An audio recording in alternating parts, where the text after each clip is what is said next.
নিশিন্দারা কাটানে বিপদ, অল্পের জন্য রক্ষা পেল পড়ুয়া। বুধবার সকালে ফারাক্কা নিশিন্দারা কাটানে ঘটল চাঞ্চল্যকর দুর্ঘটনা। পাহাড়ি জলের প্রবল স্রোতে স্কুলে যাওয়ার পথে তলিয়ে যেতে বসেছিল এক স্কুল পড়ুয়া। সৌভাগ্যবশত স্থানীয়দের তৎপরতায় তাকে রক্ষা করা গেলেও ফিডার ক্যানেলের পশ্চিম পাড়ে অবস্থিত নিশিন্দারা কাটান এলাকার মানুষজন প্রতিদিন ঝুঁকি নিয়ে এই পথেই যাতায়াত করেন। বিশেষ করে স্কুল, কলেজ ও চিকিৎসার জন্য এটি গুরুত্বপূর্ণ পথ। এই পথেই ঝাড়খণ্ড থেকে পাথর বোঝাই লরিও চলাচল করে।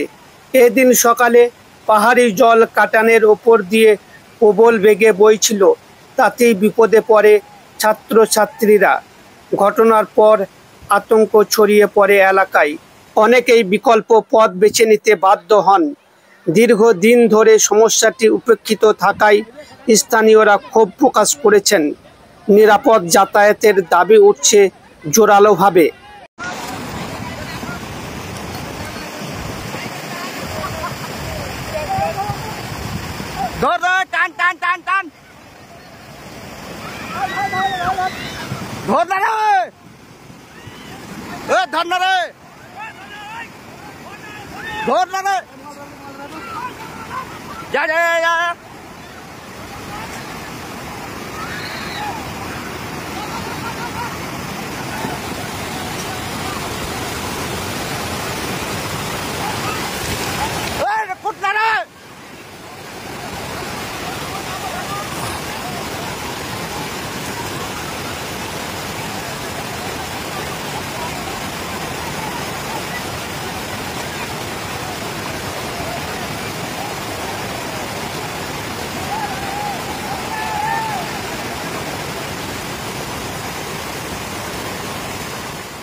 ঘটনা দেখো, একটা বাচ্চা দেখো, স্কুলের বাচ্চা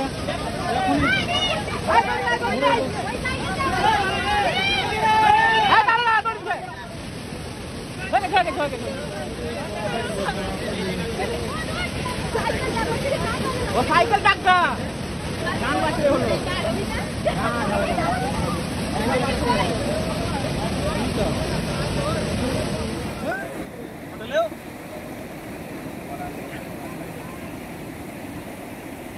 গ্রামের বাসিন্দারা এই রোডটা নিয়ে দীর্ঘদিনের সমস্যা, এবং এই রোড নিয়ে কিন্তু প্রতিনিধিরা বহুবার নারকেল ফাটিয়েছিল এবং কথা দিয়েছিল যে এই নিশিন্দার মানে এই পশ্চিম পাড়ের গ্রামগুলির দুর্দশা তিনি দূর করবেন, কিন্তু ছবিটা আজকে উল্টো। কি বলবেন? কি আর বলবো, এটা আমরা 1986 সাল থেকে দেখা আসছি। সিপিএমকে দেখলাম, কংগ্রেসকে দেখলাম, আমাদের এখানকার এখন রানিং বিধায়ক মনিরুল ইসলাম, ও বলেছিল যে আমার প্রথম কাজ হবে যে কাটানে ব্রিজ নির্মাণ, তারপর রাস্তা নির্মাণ, তারপরে জলের সমস্যা, ইলেকট্রিক ফ্রি করে দেওয়া, এগুলো প্রতিশ্রুতি দিয়েছিল, প্রতিশ্রুতি দিয়ে বিধায়ক হয়েছিল, কিন্তু একটাও কাজ আজ পর্যন্ত সম্পূর্ণ করেনি। এই যে রাস্তাটাকে আরও বেহাল করে রেখে দিয়েছে। আর কাটানে এই ছাত্রদের, আজকে একটা ছাত্র পড়ে গেছিল, ওইখানে গিয়ে উঠেছে। আমাদের মানে পশ্চিম পাড়ের বাসিন্দারা অভ্যস্ত হয়ে গেছে।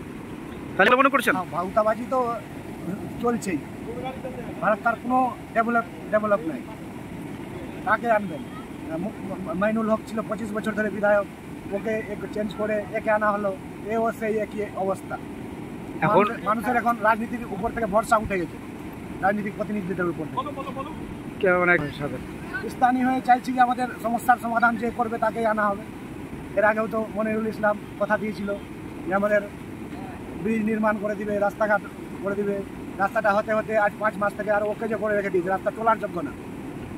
প্রতি বছরই দেখা যায়, প্রতি বছর বাড়ি বর্ষা হলে তখন বন্যার পরিস্থিতি দেখা যায়। এতে তো মাঠের ফসলও নষ্ট হয়। মাঠের ফসল নষ্ট হয়। আপনার নাম পরিচয়? স্বরূপ মণ্ডল। আপনি স্থানীয়? আপনি তো এদিক দিয়ে যাচ্ছিলেন, কেন ঘুরে যাচ্ছেন? এই যে অস্বাস্থ্যকর পরিবেশ, আজকে 30 বছর ধরে থাকি প্রতিশ্রুতি সেই প্রণব মুখার্জির আমল থেকে। মইনুল হক চুটকিতে সব করে দিচ্ছিল, চুটকিতে ব্রিজ হয়ে যাচ্ছিল, ব্রিজের টাকা খেয়ে নিচ্ছে, বারবার এনটিপিসি টাকা দিচ্ছে, টাকা করছে না, রাজ্য সরকার আত্মসাৎ করে নিচ্ছে, কোনো করছে না, কোনো সংস্কার হচ্ছে না। আমাদের দিনের পর দিন একই রকম সমস্যায় চলছে। আমরা পশ্চিম পাড়ের মানুষ একই সমস্যায় ভুগছি আজকে 30 বছর ধরে। পরিচয়? আমার নাম প্রকাশ সরকার, আপনি? সারা ভারত কৃষক সভার থানা কমিটির মেম্বার।